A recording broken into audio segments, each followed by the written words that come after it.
Today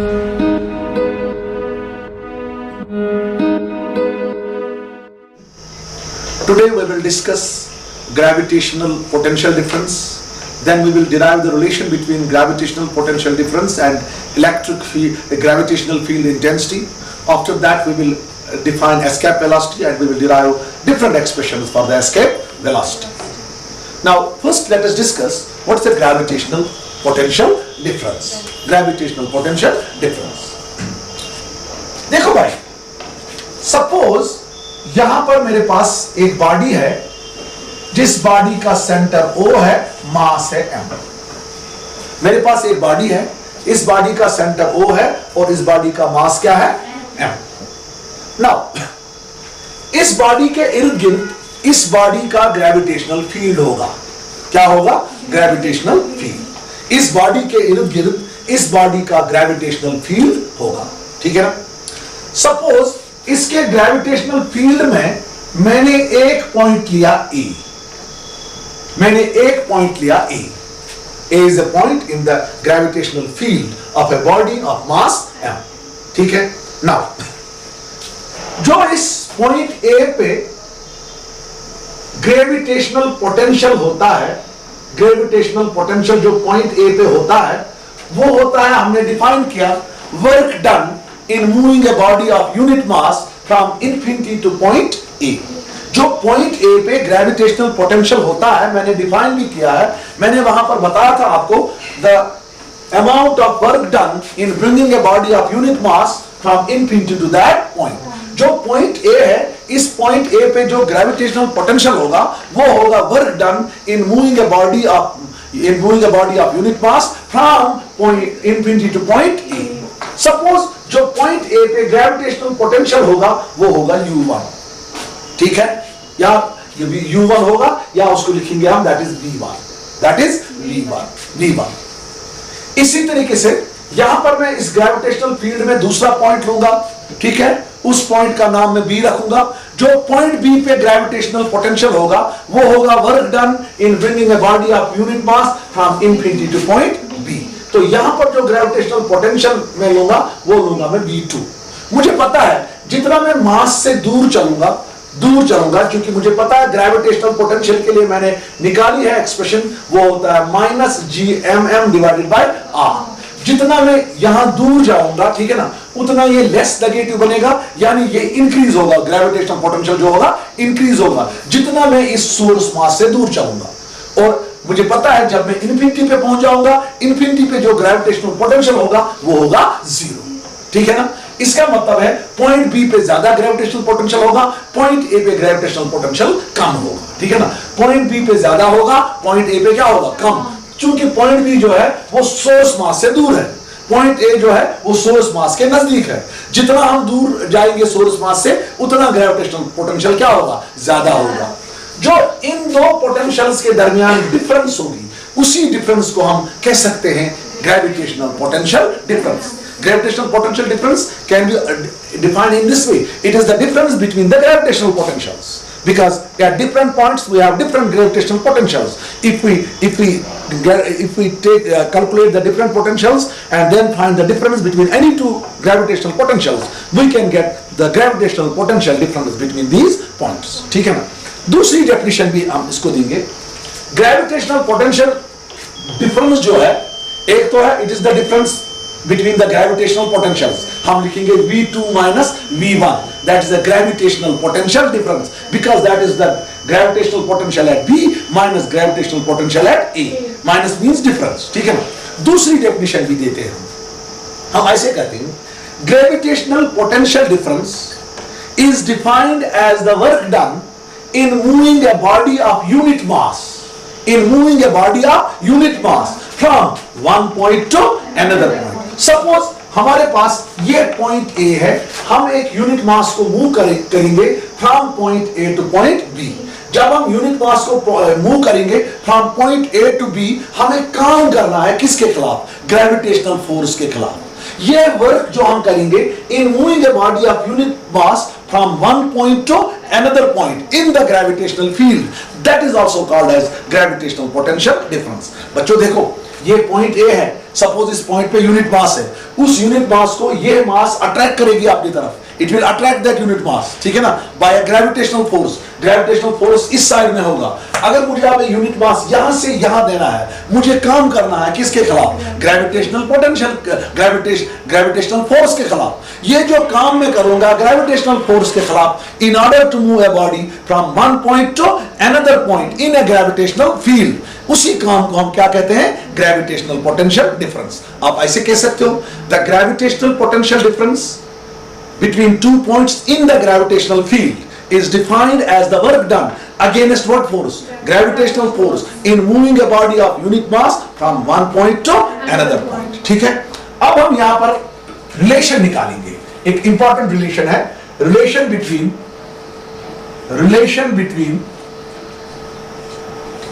gravitational field intensity, gravitational field intensity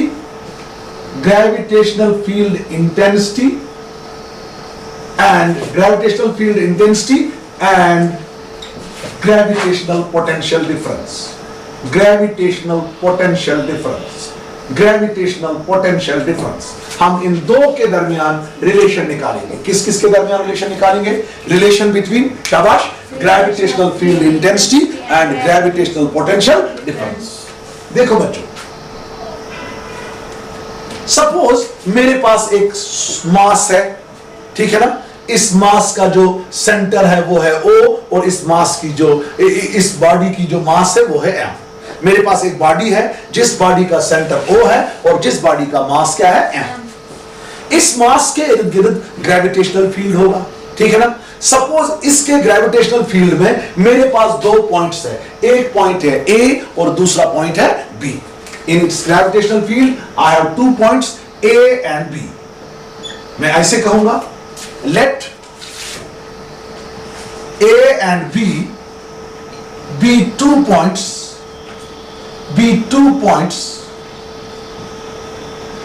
in the gravitational field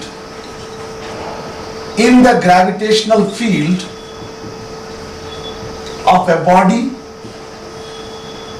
body of mass m। जो ये body है जिसका मास m है, इसके ग्रेविटेशनल फील्ड में मेरे पास दो पॉइंट्स है। कौन कौन पॉइंट? A और B। सपोज पॉइंट A जो है, it is at a distance of x from the centre of mass m। ये सेंटर O से कितना दूर है? x। कितना दूर है? x। जो पॉइंट B है, it is at a distance of x plus dx। It is at a distance of x plus dx from the center of mass m। Point A जो है वो कितना दूर है? शाबाश, वो कितना दूर है? शाबाश, वो दूर है x। कहां से? जो बॉडी का सेंटर है वहां से। और पॉइंट B जो है वो कितना दूर है? x plus dx। अब जो पॉइंट A और पॉइंट B के दरमियान ये डिस्टेंस है, ये होगी AB डिस्टेंस। ये किसके बराबर है? x plus dx minus x। x और x खत्म, वहां क्या रहा? dx। यानी जो A और B के दरमियान डिस्टेंस है वो क्या है? dx।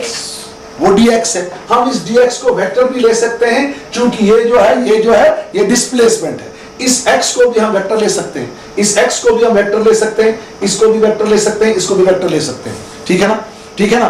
तो A और B के दरमियान जो डिस्टेंस है वो क्या है? dx। यहां तक समझ आया ना? A और B के दरमियान जो डिस्टेंस है वो है dx, ठीक है ना। मैंने दो पॉइंट्स लिए A और B which are at a distance of शाबाश x plus dx, which are at a distance of x and x plus dx from the center of a body of mass m। ठीक। Now suppose ये point A और B जो है ये इतने close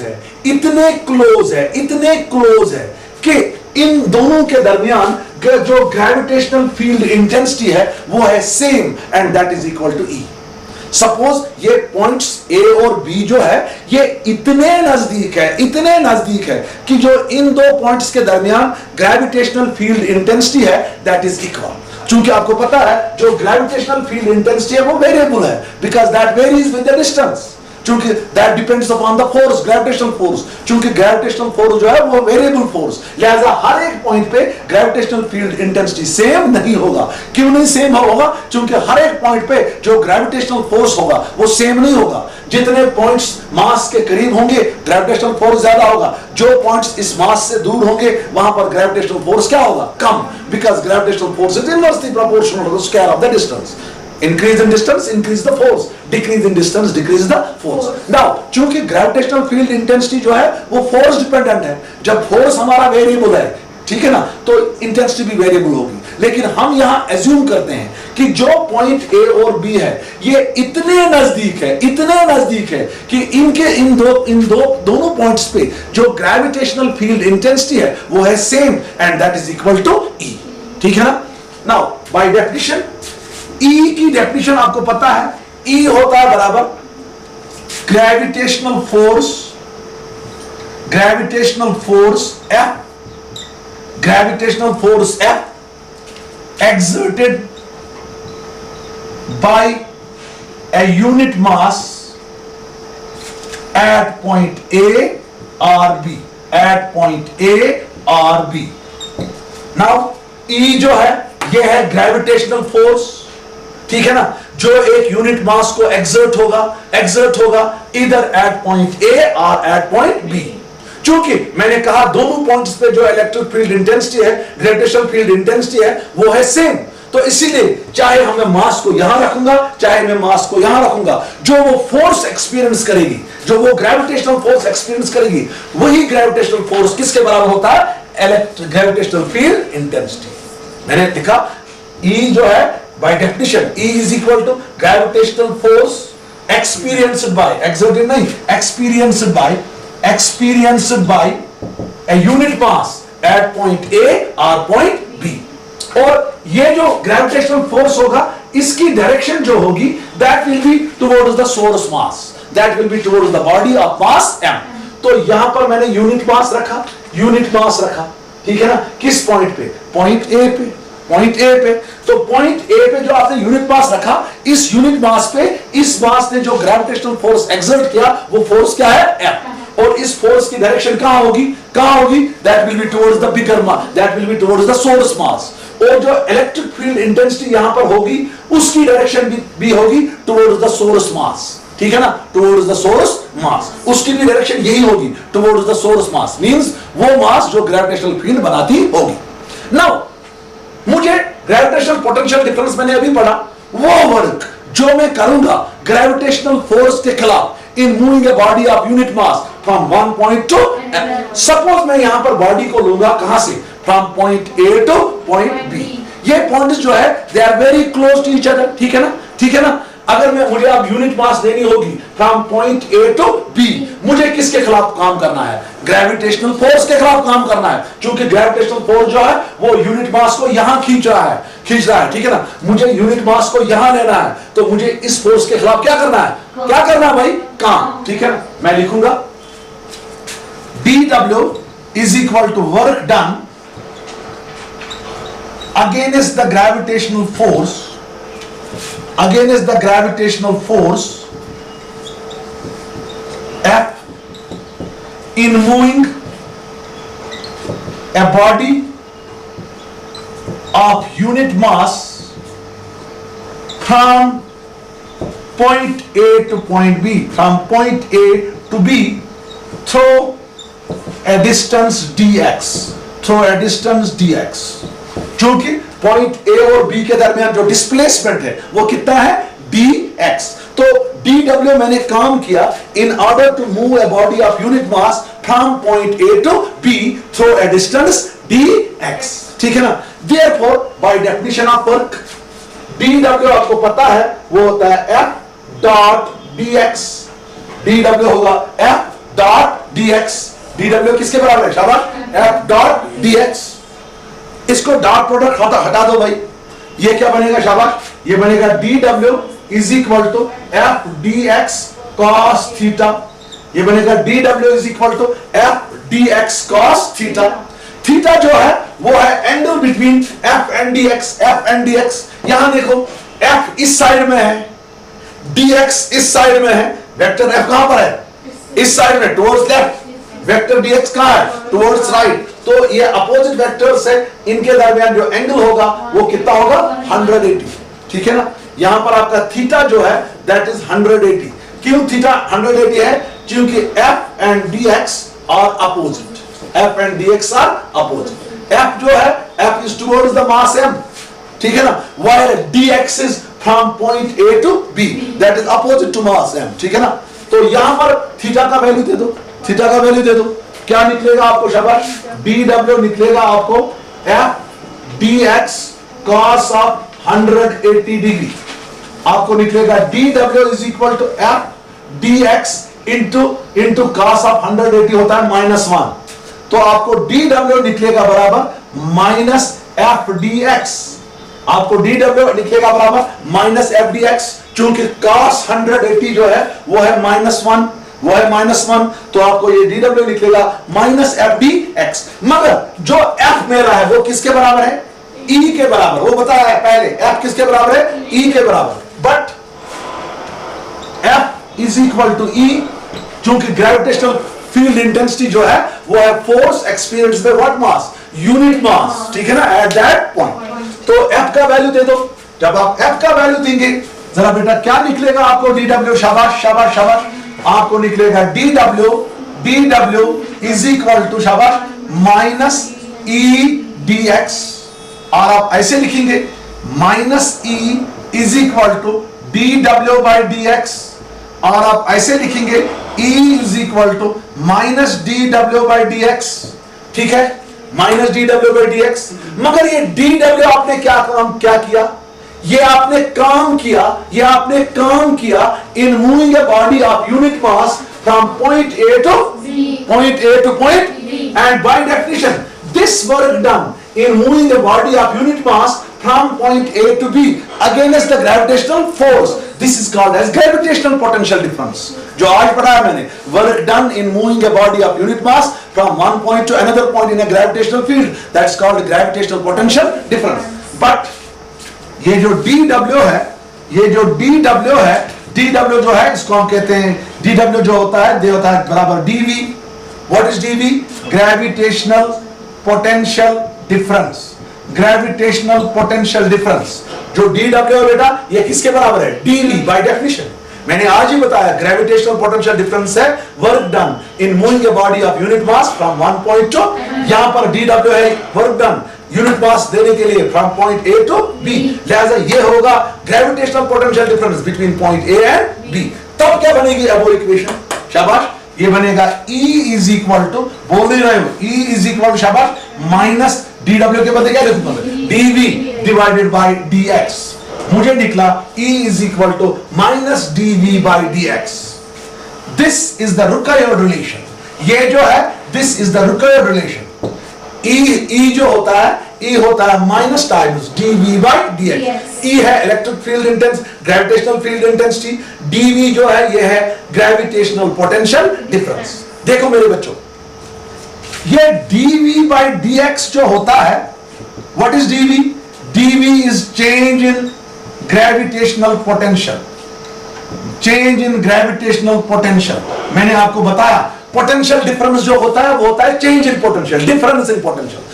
dv जो है ये है ग्रेविटेशनल पोटेंशियल डिफरेंस, यानी ये है change in potential between two points, divided by dx जो है ये है change in distance. Change in distance, change in distance. बेटा यहां देखो, यहां पर क्या डिस्टेंस है A पे? x। यहां पर क्या डिस्टेंस है? x प्लस, तो कितनी डिस्टेंस चेंज होगी A से B तक? dx। तो इसका मतलब है dv बाई dx जो है ये है change in gravitational potential divided by change in distance. जब भी कोई क्वांटिटी डिस्टेंस के साथ चेंज होगी, whenever a quantity changes with respect to distance, that quantity is called a gradient. That quantity is called as a gradient. For example, हम ऐसे कहेंगे change in physical quantity with respect to distance, that is called a gradient of physical quantity. Change in physical quantity with respect to distance, that is called as what? Gradient of physical quantity. यहां पर हमारा potential, gravitational potential change होता है with respect to distance. लिहाजा जो ये dv by dx जो है इसको हम कहते हैं ग्रेडियंट, क्या कहते हैं? Gradient of gravitational potential difference, gradient of gravitational potential, gradient of gravitational potential, इसको हम कहेंगे ग्रेडियंट ऑफ ग्रेविटेशनल पोटेंशियल। क्या कहेंगे इसको हम? Gradient of gravitational potential. ठीक है ना? तो हम कह सकते हैं कि जो इलेक्ट्रिक फील्ड इंटेंसिटी है, इलेक्ट्रिक फील्ड सॉरी जो ग्रेविटेशनल फील्ड इंटेंसिटी है, ग्रेविटेशनल फील्ड इंटेंसिटी है, that is equal to negative gradient of gravitational potential. तो आपने प्रूव किया, क्या प्रूव किया आपने? कि ग्रेविटेशनल फील्ड इंटेंसिटी जो है वो होती है बराबर, शाबाश, negative times minus times what? Gradient of gravitational potential. क्योंकि dv by dx जो होता है उसको हम कहेंगे ग्रेडियंट ऑफ ग्रेविटेशनल पोटेंशियल। क्या कहेंगे? Because it represents change in gravitational potential divided by change in distance. इधर फिजिकल क्वांटिटी क्या है? gravitational potential. So when a gravitational potential varies with the distance, we call that what? Gravitational potential, gradient of gravitational potential. So मैं ऐसे कहूंगा कि जो gravitational field intensity है, this is always equal to negative gradient of gravitational potential. This completes this question. Khalsa त्रिश दामाद में escape velocity पढ़ेंगे या escape speed पढ़ेंगे? escape हो गया बचना, तो यहां पर भी हमारी बॉडी है वो बचेगी from the gravitational pull of the earth. आप अभी देखोगे हमारी बॉडी जो है उसको हम एक स्पीड देंगे जिससे वो बॉडी अर्थ's ग्रेविटेशनल पुल से बच जाएगी, वो अर्थ's ग्रेविटेशनल पुल से बच जाएगी। देखो हम कैसे इसको डिफाइन करते हैं। बच्चों इधर देखो ना, आपको पता है जो अर्थ का ग्रेविटेशनल फील्ड ऑफ अर्थ जो होता है उसकी इंटेंसिटी जो होती है वो होती है बराबर Gm divided by R square.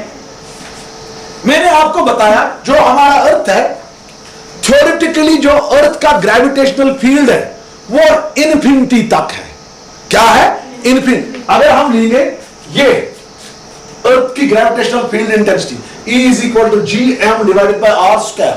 M जो है वो है मास ऑफ अर्थ और R जो है ये है distance of point from the centre of earth. अगर हम ये पॉइंट जो है, अगर हम ये पॉइंट इंफिनिटी पे लेंगे तो अर्थ के सेंटर से उस पॉइंट तक जो डिस्टेंस होगी वो क्या होगी? इन्फिनिटी। यहां देखो वो क्या होगी? इन्फिनिटी। अगर हम इन्फिनिटी पे अर्थ ग्रेविटेशनल फील्ड की इंटेंसिटी निकालेंगे, ये निकलेगा E is equal to Gm divided by infinity square. Anything divided by infinity is equal to 0। यानी अर्थ का जो ग्रेविटेशनल फील्ड है वो 0 बनता है कहां पर? इन्फिनिटी। यानी अगर हम एक बॉडी को थ्रो करेंगे ऊपर, इन्फिनिटी तक जब ये बॉडी जाएगी ये इस पे ग्रेविटेशनल पुल होगा अर्थ का। इन्फिनिटी से बाहर इस पे कोई ग्रेविटेशनल पुल नहीं होगा, क्योंकि जो अर्थ का ग्रेविटेशनल फील्ड इंटेंसिटी है वो कहां पर 0 है? इन्फिनिटी पे। यानी इन्फिनिटी पे जो अर्थ दूसरी बॉडी पे ग्रेविटेशनल फोर्स एक्सर्ट करेगा वो कितना होगा? 0। देखो सपोज मेरे पास यहां पर बॉडी है, इस बॉडी को मैं प्रोजेक्ट करूंगा वर्टिकली अपवर्ड्स। जब मैंने इस बॉडी को प्रोजेक्ट किया अपवर्ड्स, ये बॉडी थोड़ा ऊपर जा रही है, थोड़ा ऊपर जा रही है, फिर क्या आती है? नीचे। क्यों नीचे आती है? Due to the gravitational pull of the earth, due to the gravitational force of the earth. जितना मैं इसको वेलोसिटी यहां ज्यादा दूंगा, जितना मैं इसको वेलोसिटी या प्रोजेक्शन ज्यादा दूंगा, उतना ये बॉडी ज्यादा ऊपर जाएगी, उतना ये बॉडी ज्यादा ऊपर जाएगी। मैं इसकी वेलोसिटी इंक्रीज करूंगा। एक वक्त आएगा जब इस बॉडी को मैं एक वेलोसिटी दूंगा, उस वेलोसिटी से क्या काम हो जाएगा? ये जो बॉडी है ये अर्थ के ग्रेविटेशनल फील्ड से बाहर जाएगी। जब ये बॉडी अर्थ के ग्रेविटेशनल फील्ड से बाहर जाएगी, इस पे कोई ग्रेविटेशनल फोर्स एक्ट नहीं होगा। ये बॉडी जो है ये फिर जमीन पे वापस नहीं आएगी। देखो ये बॉडी मैंने लगाई, इसको मैंने कुछ वेलोसिटी दे दी, ये ऊपर गई due to gravitational field of earth. ये कहां आई? वापस। मैं फिर से दूंगा, जितना मैं ज्यादा दूंगा उतना ये ज्यादा ऊपर जाएगी। एक वक्त आएगा जब इस बॉडी को मैं एक वेलोसिटी दूंगा, जिस वेलोसिटी से ये क्या काम करेगी? This body will move out of the gravitational field of अर्थ। जब ये ग्रेविटेशनल फील्ड ऑफ अर्थ से बाहर गई तो उस वक्त इस पे ग्रेविटेशनल फोर्स नहीं लगेगा, उस वक्त ये बॉडी नीचे नहीं आएगी, उस वक्त ये बॉडी वहीं स्पेस में रहेगी। वो स्पीड, वो वेलोसिटी जिस वेलोसिटी से ये बॉडी अर्थ अर्थ के ग्रेविटेशनल फील्ड से बाहर जाएगी, so that it will never come back to the surface of earth, that velocity is called as escape velocity. तो हम ऐसे कहेंगे, the minimum velocity, the minimum velocity, the minimum velocity with which the body is projected, the minimum velocity with which the body is projected, ठीक है ना, upwards from the surface of earth, so that it escapes the gravitational field of earth, it goes out of the gravitational field of earth and never returns back to the surface of earth, that velocity is called as escape velocity। मैं ऐसे कहूंगा, the minimum velocity, या simply the velocity with which the body is projected, ठीक है ना, कहां, नीचे नहीं, कहां, upwards, so that it may go out of the gravitational field of earth, so that it may escape the gravitational field of earth. When the body escapes the gravitational field of earth,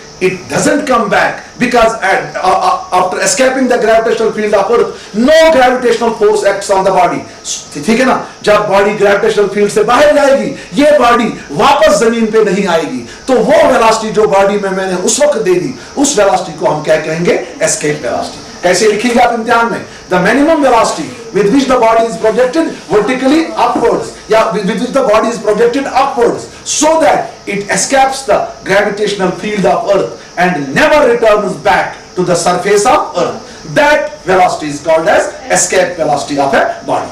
See, now let us derive the expression for the escape velocity of a body।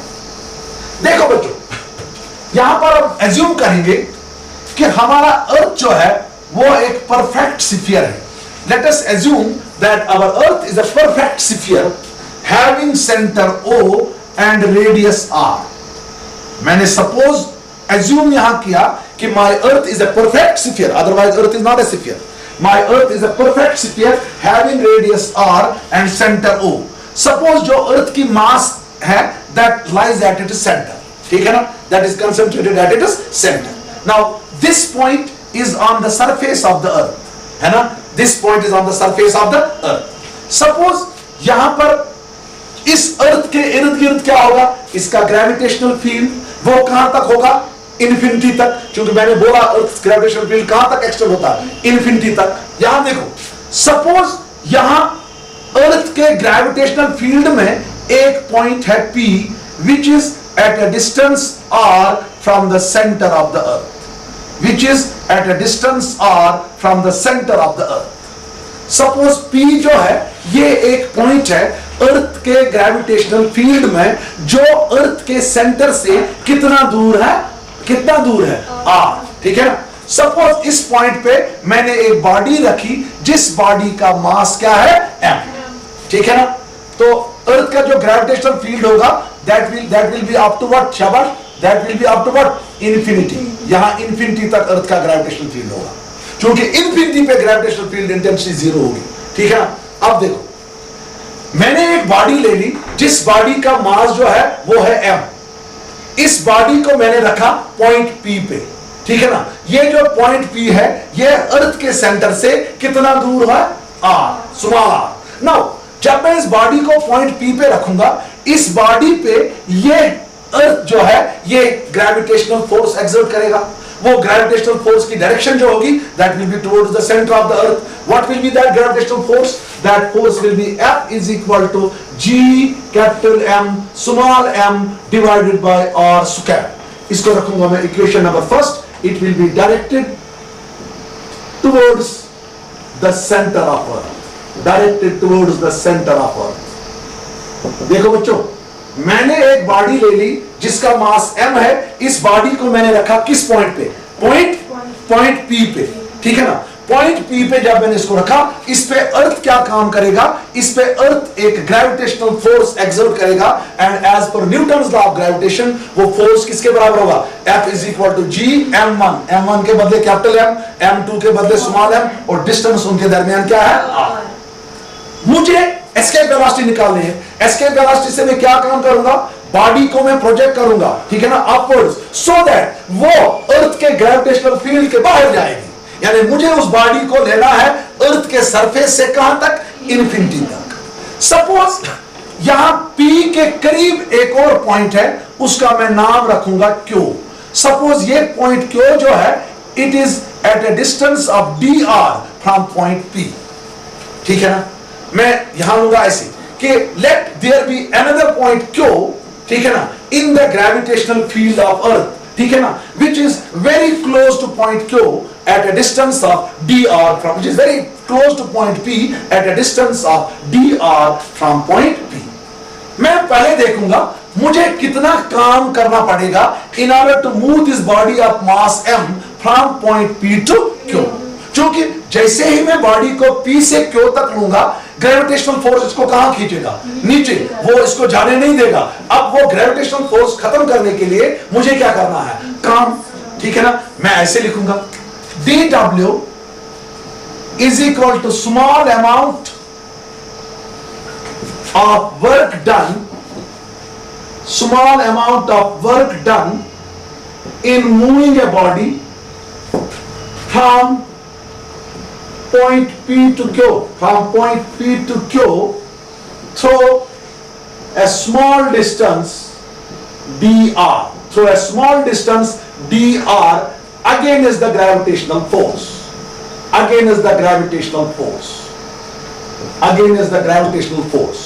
dw जो है ये मैं small amount करूंगा किसके खिलाफ? Gravitational force के खिलाफ, in order to move the body from point P to Q.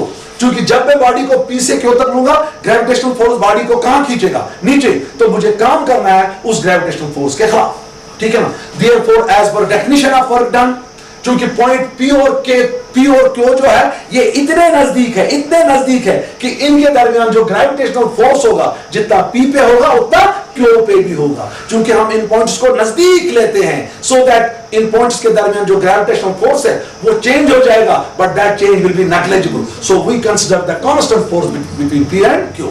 तो उस वक्त dw की फार्मूला है, dw जो होता है वो होता है बराबर F डॉट dr। dw किसके बराबर है? F dot dr। Dot product हटा दो यहां पर, dw हो गया आपका बराबर F dr cos theta, dw हो गया बराबर F dr cos theta. Theta जो है वो है angle between F and dr। यहां F कहां है? डाउनवर्ड्स, dr क्या है?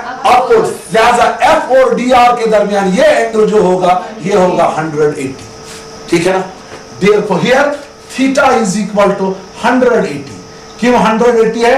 F and dr are opposite, F and dr are opposite। क्योंकि डिस्प्लेसमेंट अपवर्ड्स है, फोर्स जो है वो डाउनवर्ड्स है, ठीक है ना, ठीक है ना। थीटा का वैल्यू दे दो बेटा यहां पर, तो क्या निकलेगा आपको? dw, शाबाश, dw निकलेगा आपको F dr cos of 180 degree. आपका dw जो है वो निकलेगा F dr into -1। cos 180 degree कितना है? -1। तो आपका dw जो है that will come -F dr। अब हम F का वैल्यू देंगे, F का वैल्यू इक्वेशन फर्स्ट से देंगे, इक्वेशन फर्स्ट से F का वैल्यू देंगे, F का वैल्यू देंगे। Put value of F from first, तो आपको निकलेगा dw is equal to, F का वैल्यू वहां पर है -G capital M small m divided by r square into dr। ये मैंने स्मॉल अमाउंट ऑफ वर्क किया in order to move a body from point P to Q through a small distance. मगर मुझे body कहां से लगानी है? Surface of अर्थ से।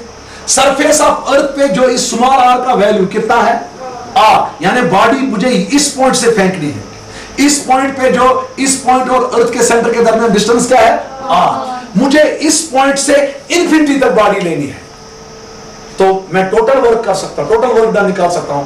Total work done in moving a body from the surface of earth to a point outside the gravitational field of earth, यानी फ्रॉम r is equal to small r to from small r is equal to capital R to small r is equal to infinity। वो मैं कैसे निकालूंगा? जब मैं इस equation को इंटीग्रेट करूंगा between limits capital R to infinity। क्योंकि मुझे बॉडी को मुझे देखना है मुझे कितना काम करना पड़ेगा, किसके खिलाफ? ग्रेविटेशनल फोर्स के खिलाफ, in order to move the body from the surface of earth to a point outside the gravitational field of earth, या to a point beyond the gravitational field of earth. Gravitational field of earth beyond वो point कहां पर है? r is equal to infinity. वो मैं कैसे निकालूंगा? जब मैं उस इक्वेशन को क्या करूंगा? इंटीग्रेट। कैसे करूंगा इंटीग्रेट? बिटवीन लिमिट शाबाश r is equal to capital R and r is equal to infinity. Therefore, integrating this equation, we get integration of dw is equal to integration of minus g capital M small m divided by r square into dr between limits small capital R to infinity. क्योंकि मुझे body को अर्थ के surface से लेना है, कहां तक? Infinity तक। मैंने अभी बॉडी को लिया था कहां से? P से Q तक। पहले मैंने देखा P से Q तक कितना काम लगेगा, स्मॉल वर्क कितना लगेगा। उसके बाद उसी इक्वेशन को फिर मैं इंटीग्रेशन करूंगा तो मैं निकालूंगा टोटल वर्क जो मुझे लगेगा बॉडी को लेने में, कहां से? From the surface of earth to infinity. Infinity पे क्यों? क्योंकि ग्रेविटेशनल फील्ड जो होता है वो जीरो होता है, कहां पर? इन्फिनिटी तक। इन्फिनिटी पे क्योंकि मुझे बॉडी को लेना है from the surface of earth to a point outside the gravitational field of earth, तो इसको इंटीग्रेट करेंगे। इंटीग्रेशन ऑफ dw जो है वो है w। यहां पर इंटीग्रेशन है with respect to r, g, m और m ये कांस्टेंट है, ये बाहर आएगा। ये है minus g capital M small m, ये बनेगा ऐसे integration between limits r to infinity 1 by r square into dr। ठीक है बच्चों, ठीक है बच्चों। इस r को ऊपर लेंगे, स्मॉल r है यहां पर, r स्क्वायर यहां पर, इस r को ऊपर लेंगे, इस r को ऊपर ले लो, शाबाश। ये बनेगा w is equal to minus g capital M small m integration between limits r to infinity r raise to power -2dr, r raise to power -2dr। अब देखो बच्चों यहां पर क्या होगा, शाबाश। जो r रेज टू पावर -2 होगा, इसका इंटीग्रेशन होगा r raise to power -2 plus 1 divided by -2 plus 1। ठीक है, -2 plus 1 divided by -2 plus 1, -2 plus 1 divided by -2 plus 1। तो क्या आएगा बच्चों यहां पर आएगा आपको w इज इक्वल टू शाबाश minus g capital M small m, ठीक है ना, कैपिटल M स्मॉल m शाबाश डिवाइडेड बाय शाबाश क्या आएगा, शाबाश बोल रहे हो, इनटू क्या आएगा शाबाश r रेज टू पावर शाबाश -2 प्लस 1, -2 प्लस 1 शाबाश डिवाइडेड बाय शाबाश डिवाइड बाय क्या आएगा शाबाश, डिवाइडेड बाय आएगा शाबाश -2 प्लस 1 बिटवीन लिमिट्स क्या है शाबाश r to infinity, r to infinity. चलिए बच्चों आगे जाएंगे बच्चों। यहां पर क्या आएगा आपको शाबाश, w इज इक्वल टू, बोल नहीं रहे हो, w इज इक्वल टू शाबाश माइनस m शाबाश, ये है ऊपर r raise to power -1 divided by है -1 between limits r to infinity. ठीक है ना, ठीक है ना। -1 बाहर आएगा, माइनस वो बन जाएगा आपका प्लस, -1 बाहर आएगा और माइनस जो है आपका वो क्या बनेगा भाई, वो क्या बनेगा भाई, प्लस।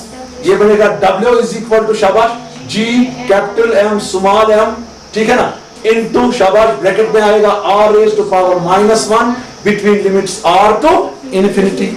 ठीक है ना बच्चों, between limits r to infinity. ये बनेगा आपका w is equal to g capital M small m, r raise to power -1 को नीचे लाएंगे, ये बनेगा 1 divided by r raise to power 1, r raise to power 1 is r। ठीक है ना, ये बनेगा w is equal to gmm into 1 by r, ठीक है ना, between limits r to infinity. तो ये बनेगा w इज इक्वल टू, पहले अपर लिमिट देंगे g capital M small m into शाबाश 1 बाय इंफिनिटी, है ना अपर लिमिट, माइनस शाबाश 1 डिवाइड बाय क्या स्मॉल r के बदले क्या लिखेंगे आप, कैपिटल R। 1 बाय इंफिनिटी जो है वो 0 होता है, तो आपका w जो है ये बनेगा g capital M small m into 0 minus 1 by r। तो आपका जो w है वो w बनेगा g capital M small m into -1 by r, -1 by r। तो यहां आएंगे तो आपका जो w है, दिस w विल बिकम शाबाश minus g capital M small m divided by शाबाश डिवाइडेड बाय r। मगर ये वर्क डन जो आपने किया, ये आपने किया in moving a body of mass m, ठीक है ना, from the surface of earth to infinity. जब भी हम किसी बॉडी की पोजीशन चेंज करते हैं, उस पोजीशन चेंज करने में जो हम वर्क डन करते हैं वो उस बॉडी में स्टोर होता है in the form of potential energy. है ना, सुना है ना, यहां पर जो वर्क करते हैं आप, ये वर्क करते हैं आप against the gravitational force in changing the position of body. Body पहले कहां पर है? सरफेस ऑफ अर्थ पे। अब कहां लेंगे आपने? इन्फिनिटी पे। जो आपने ये काम किया इस बॉडी को सरफेस ऑफ अर्थ से उठा के इन्फिनिटी तक लेने के लिए, ये इस बॉडी में इन्फिनिटी पे स्टोर होगा in the form of gravitational potential energy. But W is equal to U, gravitational potential energy of body at infinity, gravitational potential energy of body at infinity। ठीक है, तो आपका U जो है W के बजाय आप U लिखेंगे तो आपका U निकला -G capital M small m divided by R। इसको नाम रखो आप इक्वेशन नंबर A। यहां पर पहले यहां तक आप फिर देखो, पहले फिर देखो, यहां पर आपने अर्थ लिया, अर्थ का सेंटर जो है O, रेडियस क्या है R, अर्थ का मास जो है वो है M। आपको एस्केप वेलोसिटी निकालनी है। एस्केप वेलोसिटी की डेफिनेशन आपने पढ़ी, मिनिमम वेलोसिटी जो एक बॉडी को हम कहां देंगे? सरफेस ऑफ अर्थ पे, in order to take this body of earth from surface of earth to a point outside the gravitational field of earth. तो वो लेने के लिए, एक बॉडी को सरफेस ऑफ अर्थ से इंफिनिटी तक लेने के लिए हमें ग्रेविटेशनल फील्ड फोर्स के खिलाफ क्या करना है? काम। कौन सा ग्रेविटेशनल फोर्स? जो अर्थ किस पे एक्सर्ट करेगा? बॉडी पे। वो वर्क निकालने के लिए पहले मैंने एक पॉइंट लिया P, अर्थ के ग्रेविटेशनल फील्ड में, वहां पर मैंने बॉडी रखी जिसका मास कितना है? M। पहले मैंने देखा इस पॉइंट P पे ये अर्थ कितना इस बॉडी पे ग्रेविटेशनल फोर्स एक्सर्ट करेगा, वो है F is equal to G mm divided by R square। फिर मैंने क्या काम किया, इस पॉइंट P के करीब मैंने एक और पॉइंट लिया Q। पहले मैंने देखा कि पॉइंट P और Q के दरमियान कितना काम लगेगा, क्योंकि मेरा जो ग्रेविटेशनल फोर्स है वो वेरिएबल फोर्स है, लिहाजा मैं जो एनर्जी है वो मैं नहीं निकाल सकता हूं डायरेक्टली, फोर्स इनटू डिस्टेंस। उसके लिए मुझे पहले इस पॉइंट P के करीब कोई पॉइंट Q लेना है। क्यों लेना करीब इसके? क्योंकि उन दो पॉइंट्स के दरमियान जो फोर्स होगा वो लगभग क्या होगा? कांस्टेंट। वो फोर्स जो होगा वो लगभग क्या होगा? कांस्टेंट। तो वहां मैं वो वर्क की वो डेफिनेशन यूज कर सकता हूं कि dot product of two vectors. तो मैंने यहां पॉइंट क्यों लिया, वो P से कितना दूर है? dr। पहले मैं देखूंगा मुझे कितना काम लगेगा P से Q तक जाने के लिए। वो काम मैंने dw लिया, dw होगा F डॉट dr, वो होगा F dr cos थीटा। यहाँ फोर्स डाउनवर्ड से, dr अपवर्ड से, तो थीटा होगा 180, तो वो निकलेगा dw is equal to -F dr। तो F का वैल्यू दे दिया आपने, वो है -G mm divided by R square into dr। ये किया आपने small amount of work in raising the body from point P to Q। मगर आपको बॉडी को रेज करना है from the surface of earth to infinity, क्योंकि इन्फिनिटी पे आपका ग्रेविटेशनल फील्ड जो होता है अर्थ का वो जीरो होता है। तो उसके लिए मुझे इस इक्वेशन को इंटीग्रेट करना पड़ा between limits R and infinity. तो जब मैंने वर्क किया तो वो वर्क मुझे निकला W is equal to -G mm divided by R। ये वर्क जो होगा ये इस बॉडी में इन्फिनिटी पे स्टोर होगा in the form of what energy? Potential, gravitational potential energy. Now चूंकि जब मैं इस बॉडी को अर्थ के सरफेस से ऊपर लगाऊंगा, मुझे इस बॉडी को ऊपर लगाने के लिए कुछ वेलोसिटी देनी है, कुछ वेलोसिटी देनी है। भाई बॉडी तो खुद नहीं जाएगी ना, I have to give some velocity to the body at the surface of earth. मैंने आपको बताया वो वेलोसिटी जो इस बॉडी को हम सरफेस ऑफ अर्थ पे देंगे so that it escapes the gravitational pull of the earth, that velocity is called as what? Escape velocity. मैं लिखूंगा यहां, if VE is equal to escape velocity, if VE is equal to escape velocity given to the body at the surface of earth, अगर surface of earth पे इस body को मैं कितनी velocity दूंगा? VE। ये कौन सी वेलोसिटी है? Escape velocity. इससे बॉडी कहां से जाएगी? सरफेस ऑफ अर्थ से कहां तक जाएगी? इन्फिनिटी तक, outside the gravitational field of earth. तो अर्थ के सरफेस पे मैंने इस बॉडी को कितनी वेलोसिटी दे दी? V। अर्थ के सरफेस पे इसका काइनेटिक एनर्जी कितना होगा फिर? 1/2। बॉडी का मास क्या है? M। वेलोसिटी कितनी है? V। Therefore kinetic energy of body at the surface of earth is equal to 1/2 mve square, 1/2 mve square। Kinetic energy of body at the surface of अर्थ कितनी है? 1/2 mve square। मगर चूंकि इस इंफिनिटी पे जो body है वो रेस्ट में आएगी, वहां पर रेस्ट में आएगी बॉडी, रेस्ट में। जब इंफिनिटी पे बॉडी रेस्ट में आएगी वहां इसकी वेलोसिटी जीरो बनेगी, लिहाजा वहां इसको खाली कौन सी एनर्जी है? Potential energy. यहां अर्थ के सरफेस पे इसको खाली काइनेटिक एनर्जी है। मगर as per law of conservation of energy, जितनी बॉडी को काइनेटिक एनर्जी होगी अर्थ के सरफेस पे, उतनी ही उसको पोटेंशियल एनर्जी कहां पर होगी? इंफिनिटी पे। क्योंकि जब मैं बॉडी को ऊपर लगाऊंगा काइनेटिक एनर्जी डिक्रीज होगी, ये काइनेटिक एनर्जी कन्वर्ट होगी किसमें? Potential energy. तो यहां पर इसकी इंफिनिटी पे खाली क्या होगी? यहां पर क्या है? Kinetic energy. यानी total kinetic energy of body या kinetic energy of body at the surface of earth is equal to potential energy of body at infinity. हम लिखेंगे as per law of conservation of energy, क्योंकि total energy जो होगा वो होगा conserve. Total energy जो होगा वो होगा हर जगह सेम। जितना टोटल एनर्जी यहां होगा उतना टोटल एनर्जी यहां होगा। टोटल एनर्जी है बराबर काइनेटिक प्लस पोटेंशियल। यहां खाली काइनेटिक है, यहां खाली पोटेंशियल है, यहां काइनेटिक जीरो है, यहां पोटेंशियल जीरो है, यहां टोटल एनर्जी होगी काइनेटिक प्लस पोटेंशियल, यहां भी होगी काइनेटिक प्लस पोटेंशियल। यहां टोटल एनर्जी काइनेटिक होगी, यहां टोटल एनर्जी क्या होगी? Potential. As per law of conservation of energy मैं ऐसे लिखूंगा, kinetic energy at the surface of earth is equal to magnitude of potential energy, is equal to magnitude of potential energy and magnitude of gravitational potential energy at infinity. Kinetic energy at the surface of earth is equal to what? Magnitude of gravitational potential energy at the infinity. यहां देखो kinetic energy at the surface of earth हमारे पास है 1/2 mve square, वो है ना? तो gravitational potential energy का magnitude किस किस के बराबर है?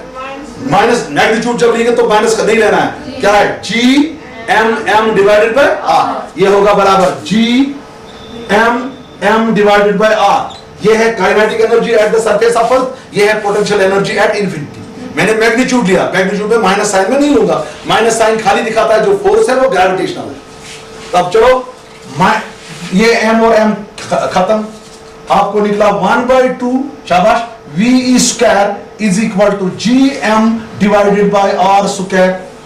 वी निकालो, 2 वहां जाएगा, आपको वी स्क्वायर होगा बराबर 2gm divided by R square.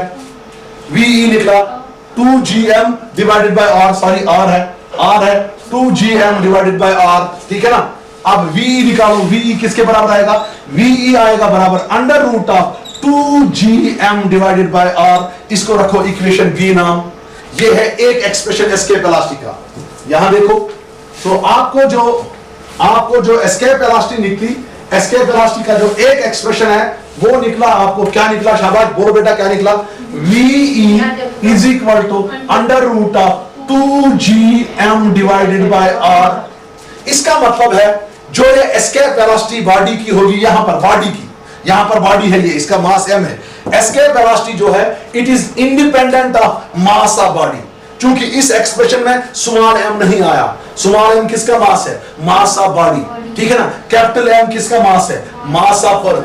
r किसका है? Radius of earth. इसका मतलब है जो आपकी एस्केप वेलोसिटी है it doesn't depend upon mass of body. चाहे एक बॉडी छोटी होगी दूसरी बॉडी बड़ी होगी, उस पे मास पे डिपेंड नहीं करता है। It depends upon mass of what? Mass of earth and radius of earth. यानी अगर मैं अर्थ के सरफेस पे 2 बॉडीज ऊपर प्रोजेक्ट करूंगा, एक में चोटी ऊपर लगाऊंगा, दूसरा में हाथी ऊपर लगाऊंगा। हाथी और आंट के दरमियान बहुत फर्क है, लेकिन एस्केप वेलोसिटी दोनों की सेम होगी। जितना मुझे हाथी को एलिफेंट को देना पड़ेगी escape velocity so that it will move outside the gravitational field of अर्थ, उतना ही मुझे किसको देनी है? आंट को। अगर फर्ज करो हाथी को मैंने एक दे दी, आंट को दूसरी दे दी, आंट तो नहीं जाएगी, हाथी जाएगा।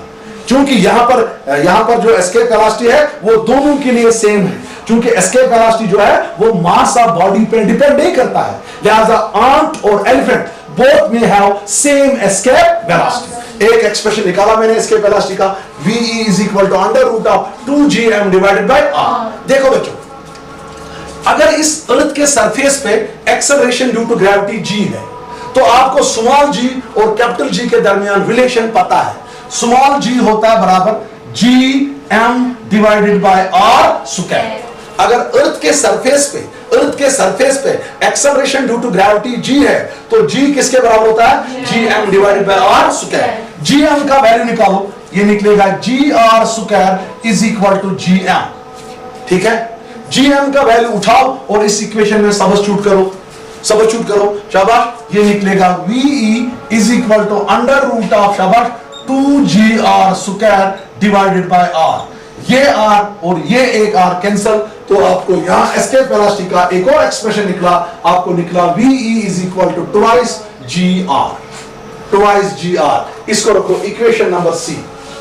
ये है दूसरा एक्सप्रेशन एस्केप वेलोसिटी का, ये है बी। इक्वेशन ए और बी और सी जो है ये दूसरा एक्सप्रेशन है, वो है in terms of mass of earth, और ये जो जी है ना ये है in terms of acceleration due to gravity. इस इक्वेशन से मैं कैलकुलेट करूंगा कि अर्थ के सरफेस पे एक्सेलरेशन ड्यू टू ये एस्केप वेलोसिटी कितना होगा, जो मैं हर एक बॉडी को दूंगा, जिससे ये बॉडी ग्रेविटेशनल फील्ड से क्या जाएगी? बाहर, वापस नहीं आएगी। देखो सरफेस ऑफ अर्थ पे जी का वैल्यू जो है वो है 9.8 मीटर पर सेकंड स्क्वायर। आपका आर जो है रेडियस ऑफ अर्थ वो होता है 6.4 इंटू 10 रेज टू पावर क्या 6 metres. 6.4 into 10 raise power 6 metres. जब हम इसको इसमें सबस्टिट्यूट करेंगे ये निकलेगा VE is equal to 2 into 9.8 into 6.4 into 10 raise to power 3 है, 10 रेज पावर 3 मीटर्स। ये चेक करना है, जस्ट वेट, विल चेक इसको कैलकुलेट करेंगे। ये VE निकलेगा 11.2 into 10 raise to power 3 metres per second. क्योंकि 11.10 रेज पावर 3 मीटर्स होता है 1 किलोमीटर, 1 किलोमीटर होता है 1000 मीटर्स, ठीक है ना। तो ये निकलेगा VE is equal to 11.2 kilometres per second. इसका मतलब है अगर हमें अर्थ के सरफेस पे हाथी निकालना होगा outside the gravitational field of अर्थ, हमें उस एलिफेंट को कितना वेलोसिटी देना है अर्थ के सरफेस पे? 11.2 किलोमीटर्स पर सेकंड, तब वो हाथी ग्रेविटेशनल फील्ड से बाहर जाएगा। अगर हम एक आंट भी लेंगे, एक छोटी सी आंट लेंगे, उसको अर्थ के सरफेस पे वेलोसिटी इससे कम देंगे, वो आंट जो है that will not move outside the gravitational field of earth. In order that the ant moves outside the gravitational field of Earth, we have to give ant the velocity of 11.2 kilometers per second. हाथी को भी इतना देना है, ant को भी इतना देना है, ठीक है ना। अदरवाइज अगर एक को कम देंगे वो नहीं जाएगा, क्योंकि हमारा जो एस्केप वेलोसिटी है वो मास ऑफ बॉडी पे डिपेंड नहीं करेगा कितना बड़ा बॉडी है, ठीक है ना। Now let us move ahead. तब V is equal to under root of 2gm divided by r। अब हम इसको लिखेंगे इन टर्म्स ऑफ डेंसिटी होता है मास डिवाइडेड बाय वॉल्यूम, ठीक है ना। सपोज जो हमारा ये अर्थ है इसकी मीन डेंसिटी रो है। व्हाट इज रो? रो क्या है? अर्थ की व्हाट? Mean density. सपोज अर्थ की जो मीन डेंसिटी है वो है रो, वो क्या है? रो, ठीक है ना। अर्थ की मीन डेंसिटी क्या है? रो। डेंसिटी पता है वो होता है मास डिवाइडेड बाय वॉल्यूम, हमें रो होगा फिर मास ऑफ अर्थ होता है m, ठीक है ना, divided by volume of earth that's v। तो हमें रो होगा m divided by volume of earth जो है वो है 4/3 पाई r क्यूब। क्योंकि मेरा अर्थ जो है ये है स्फेरिकल, इसका वॉल्यूम क्या होगा? शाबाश 4/3 पाई r क्यूब। अब मास का वैल्यू निकालो, यहां पर m हो गया बराबर, शाबाश क्या हो गया? शाबाश m हो गया बराबर किसके बराबर है? m, शाबाश m हो गया हमारा 4/3 पाई r क्यूब।